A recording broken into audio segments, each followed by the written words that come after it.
Hi Flosstube friends, my name is Chris. I am here today with a Flosstube Extra to talk with you about my stitching plans for 2023.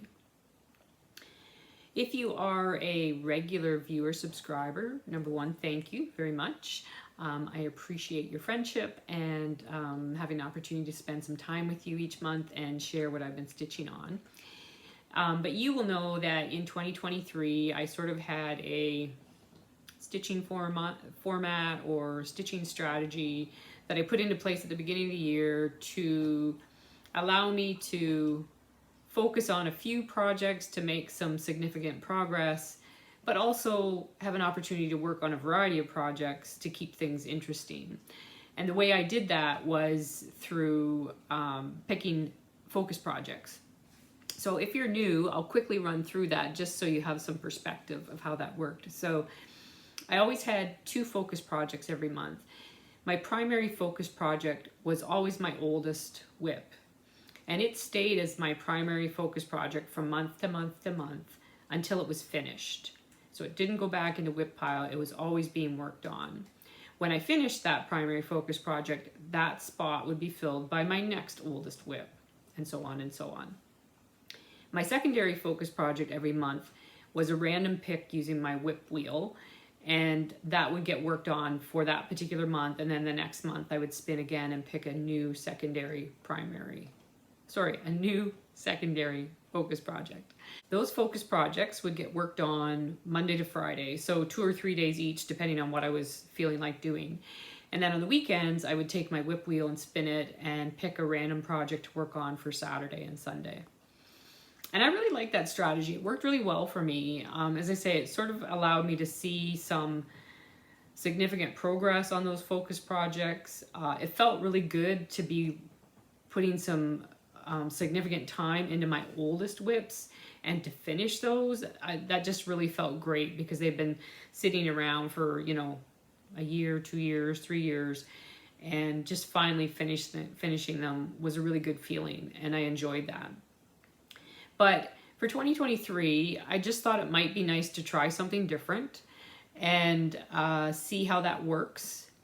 But I do know if what I plan doesn't work out, if the strategy doesn't seem to work the way I hope it does, or if I'm just not enjoying stitching that way, I'm going to go back to what I did this year because that did work well for me.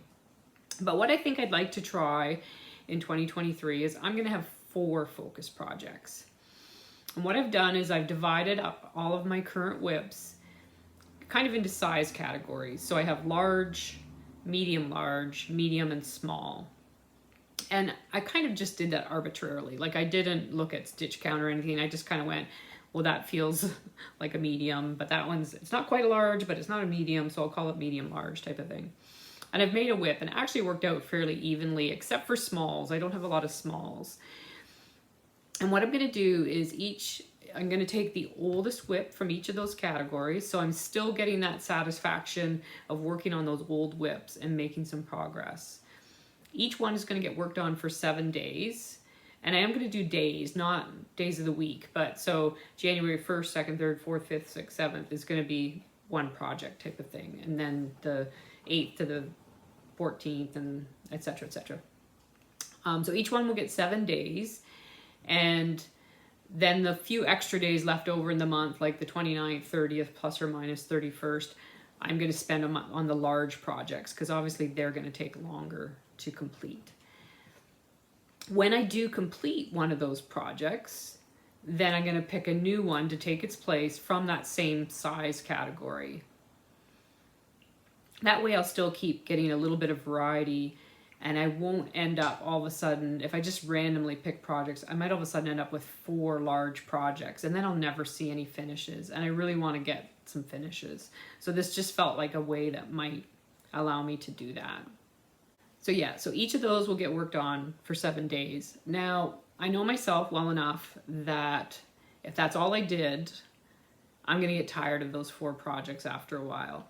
So I want to mix in some random wheel spins to touch some of my other WIPs.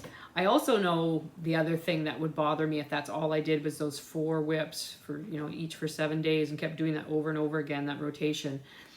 Like some of my larger projects, I wouldn't see them for years. I wouldn't work on them for years.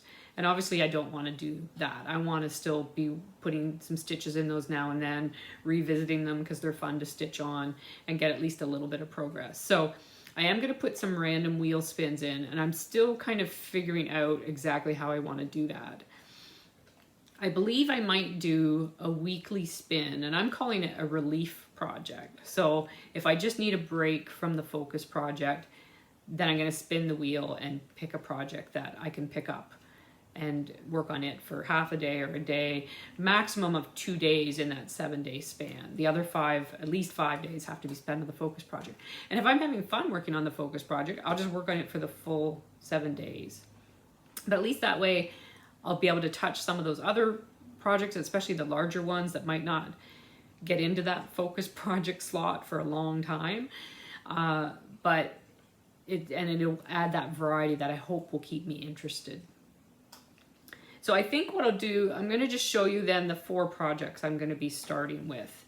So my large one you're very familiar with because it's been my focus project for several months now, but it's behind the bit.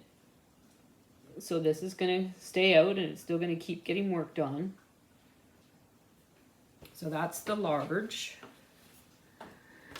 The medium large that I'm going to work on, because it's a fairly old whip as well, is my Christmas Village that you've seen in the past.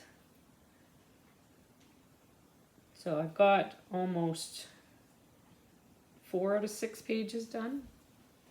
So 2/3 of the way. My medium project is Shooting Stars. So I'll work on that. And then my small is what I call Heartstring Santa, this little guy. And I'll work on him. So as you can imagine, in the small and medium category, I'm obviously going to have more finishes, but then I'll just keep adding more new starts. So I think what I'm going to do is I have those lists written out, and when my lists get down to just 4 projects on the list, then I'm going to allow myself to add in a potential new start. Obviously, it's not going to get worked on as a focus project because there's 4 other projects above it that are older. But when I add one in, if I kit it up or it's a kit or whatever I decide to throw in that category, it goes on my whip wheel. So when I do my random spins, it might come up as a relief project. So I'll still get that new start. I'll still get to work on it a little bit now and then if it comes up as a relief stitch. So that's what I'm going to try doing that. And that's a way I can introduce some new starts in, is just when I get those lists down a little bit, which means hopefully I have some finishes, I can start adding some new things in. And I guess if I keep getting smalls finishes, then I'll just keep adding in more smalls. And I did sort of think if down the road, I feel like, okay, I'm doing all these smalls, getting all these smalls finished, but I really want to get more work done on my larger projects, then I might eliminate the, one of the categories and have 3 categories. I might combine maybe smalls and mediums and then have a medium large and a large, and then the large might get 2 weeks a month, and then the other categories will get 1. But I'm going to start out with the 4 categories for now and see how that goes. Let's see. Sorry, I'm just checking my notes.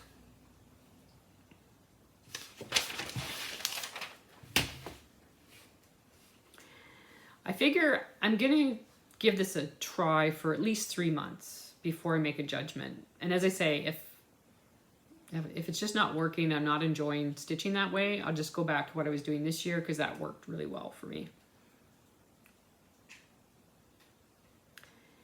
So the other thing then, we'll see how that goes. I'm still going to do my videos at the end of each month, so check back at the end of January to see if it's working or if I'm enjoying it. But I did want to try something new, kind of new, in 2023. I thought I'd like to give another shot at doing a temperature stitch along. If you're a longtime viewer subscriber, you probably know or remember in January of 2021, I purchased the Carolyn Manning temperature cell that I thought I would like to try. I'll put a picture. Here's what it looks like. It's very pretty. And I like the fact that it kind of looked like a blanket. But I had decided to stitch it kind of retroactively and use the temperatures from 2020. And I would just work on it like a whip. And when I pulled it out, I'd grab the temperatures and fill in the squares. But for a variety of reasons, I really didn't enjoy stitching on it. So I kind of, after a few months, decided to abandon it. That's the first project I've ever abandoned, but it wasn't working for me.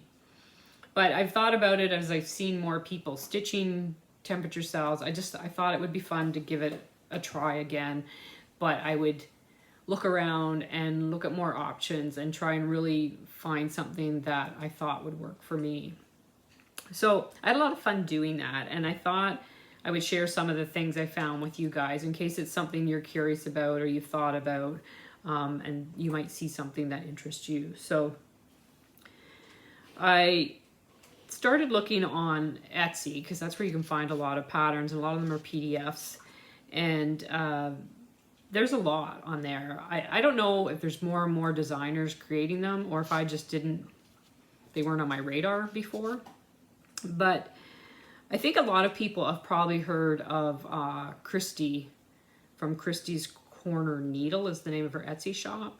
She has a number of different temperature charts out there. I know a few of the Flosstubers I follow have been stitching. She has like the bookshelves, I think a lot of people like. And I know this year Pam from Just Keep Stitching, she is doing her drinks shelf one. That looks really cool. So I will link Kristi's Etsy shop down below. But yeah, when I was looking on there, actually here's a photo of the drinks shelf one. That's really cool. And she has a new bookshelf one that I'll put a picture here for 2023. And the fun thing she's done on it this year is she's put stripes on the spines of the books. I believe in past years, the books, so each shelf was a month and each book was a day. And you would just stitch the book in the color based on the temperature.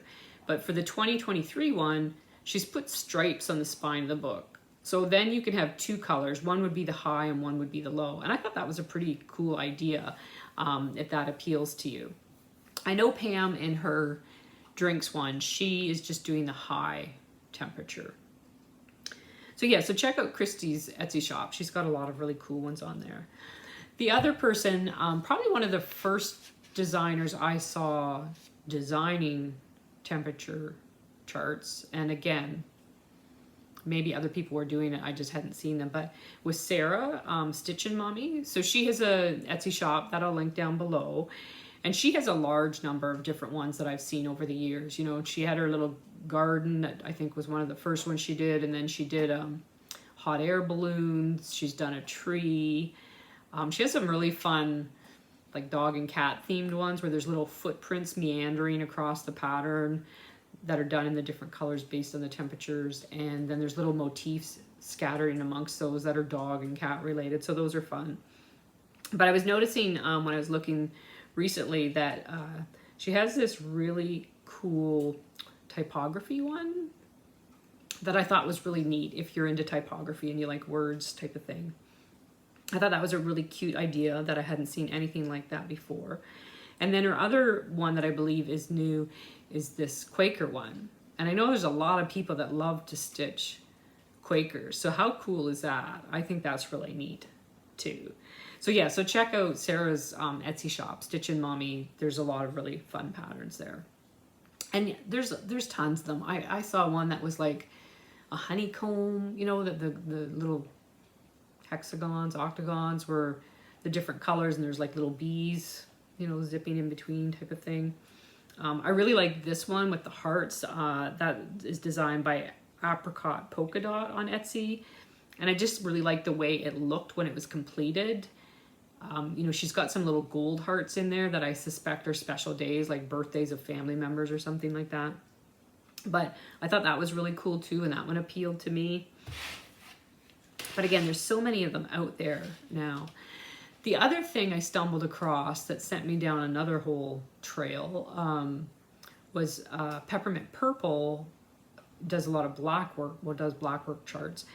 And she had a black work one, so I'll put a picture here. That intrigued me, that I thought was very cool. And as I explored her website, I noticed she had this one, which I guess was a stitch along in 2020, I think.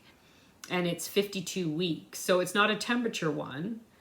It's just, you know, each week, I guess, you would do one of the little black work squares. And that kind of appealed to me as well. You know, you think once a week is a little less labor intensive than every day.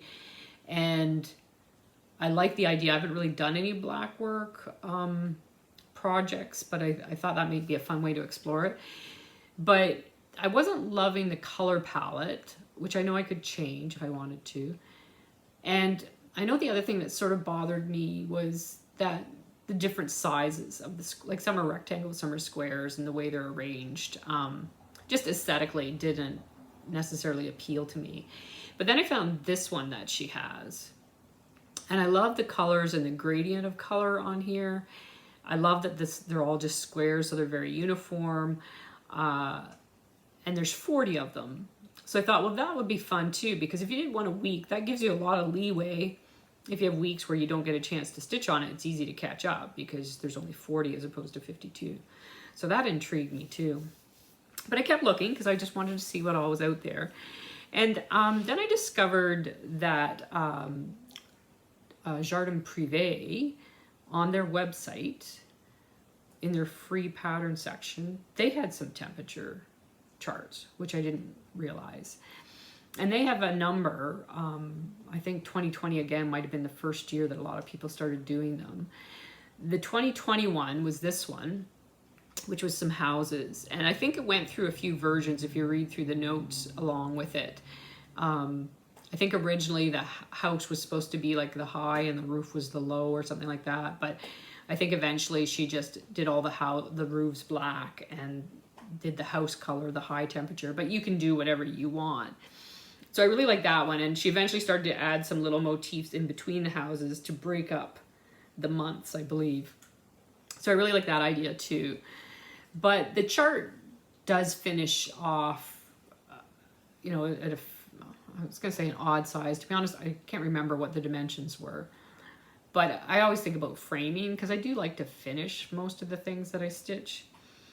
But I noticed that she had other ones too. So that was 2020. In 2021, she did one with bobbins. So here's a picture of what that sort of looks like. I didn't love that one. It was less interesting to me than some of the others. So then I found the one for this year, 2022, which is this one. And this one I really like. I like the subject matter. So it's sort of, again, flowers, garden. I love the little extra motifs or characters that she's added in between. And I love the color palette that she's chosen for that. So I finally decided, I think if I'm going to do one, this is the one I'd like to do.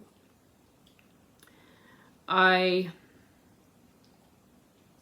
had been able, or I was able to, I joined her Facebook group and there's obviously other people stitching it. So I was able to see what other people have done so far this year. And the one thing I did discover, looking at the pattern, or like, you know, the stitched piece in real life as opposed to that mock-up, that digital rendering, was I wasn't sure if the big circles of color for each temperature of each day, again, appealed to me aesthetically.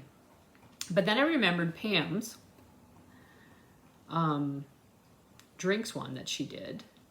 She outlined the glasses in white and then just filled in sort of the, you know, the drink in the different colors. And I liked that consistency of the white glasses all the way along. So I have decided, and I've started mine, I have decided I'm going to stitch the outline of each of the flowers in white. So I'll have that white consistently across the whole piece. And then I will fill in the center of each flower with the color for that day. That way as well, I won't have as much stitching to do for each day. because I've just cut back the number of blocks I have to stitch. So it'll make it easier, I think, in the long run to keep up. So yeah, isn't that little bird motif? That is so cute. And the little wheelbarrow. Now I know because she did this for this year, I went back and looked. So I think these two individual flowers were like a Saturday and Sunday. So maybe the first was a Saturday and the second was a Sunday. So then each flower would be a full week. I still stitched it the way it is, even though 2023 isn't going to fall like that. I figured it didn't matter in the long run. I'm just going to color in each flower as one day, and I'll still have the right number of days at the end of it all. So my plan probably is, she also provides with some sheets you can print off. So it makes it really easy to record the highs and lows for each day. So my plan is to every Friday to sit down and write down all the temperatures and then stitch them. And I've made up my own little, she kind of gives you some guidelines, but of course everybody's temperatures are different. So I have made up my own sort of temperature scale and the colors that I'm going to use for that. And so, yeah, I plan on every Friday to sit down and record the temperatures and stitch them. At the beginning, I'm still going to have some of the baseline to fill in, right? Because I think there's going to be 7 rows in total, and I'm not even done 2 rows.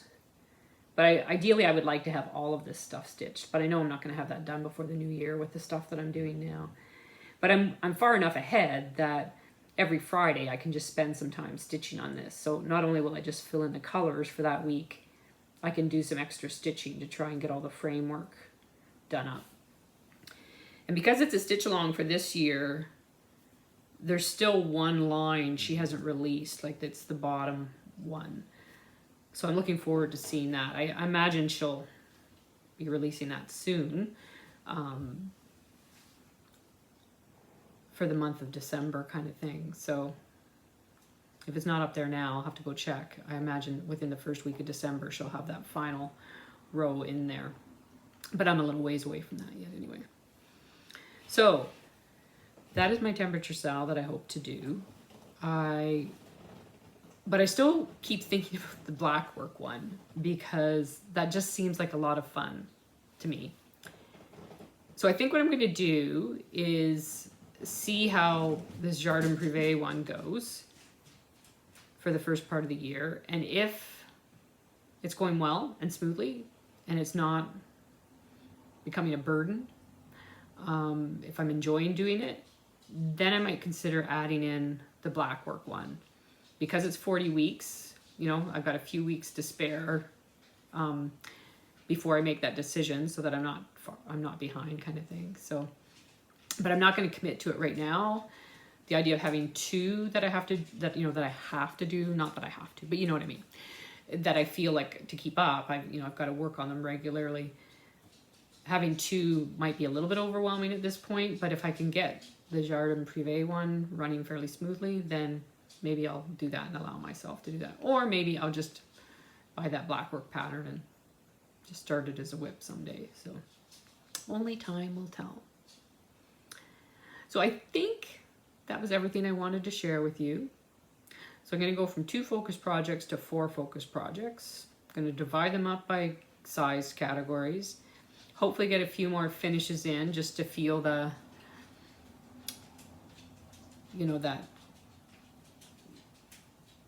that joy, that fulfillment in completing some projects.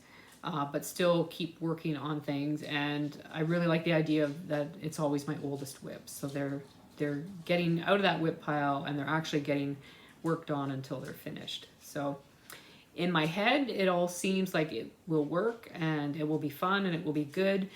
But sometimes in reality, when you start doing it, it's like, oh yeah, this isn't working at all, and certainly not the way I thought in my head. And as I say, if that happens, I'll just go back to what I did this year because it worked really well. So if anybody has any questions, If anybody has any suggestions about anything, feel free to leave a comment down below, or if you prefer to email me, my email address is down below. If there's something you saw that I showed that you can't find it, again, just contact me and I can send you a link type of thing.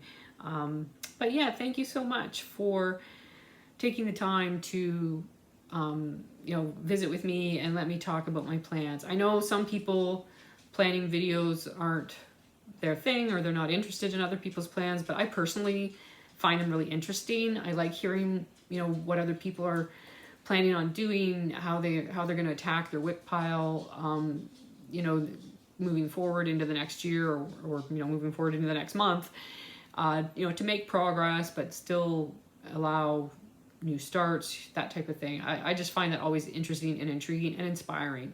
So that's why I thought I would film this video, you know, to share what I'm planning, and maybe it will spark something that inspires you. And if not, again, I just thank you for spending some time with me and letting me share my plans with you. So until the next video, bye everybody.